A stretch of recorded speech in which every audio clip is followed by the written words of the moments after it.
یه نکته خیلی جالب بهت بگم.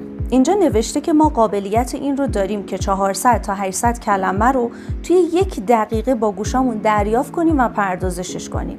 یعنی چی؟ به بیان دیگه، یعنی وقتی یه نفر داره با من حرف میزنه تو 1 دقیقه داره 400 تا 800 کلمه استفاده میکنه تا با من ارتباط برقرار کنه. ولی نکته جالبش اینجاست که ما بین 125 تا 175 کلمه رو میشنویم و پردازشش میکنیم. خیلی کمه ها، 800 تا کلمه اون میگه، ولی من هولوش 125 تا 175 تاشو میشنوم. به نظر دلیلش چی میتونه باشه؟ اولین دلیلش اینه، حاضر نیستیم وقت بذاریم و به حرفای دیگران توجه کنیم. منتظریم نوبت خودمون بشه حرف بزنیم.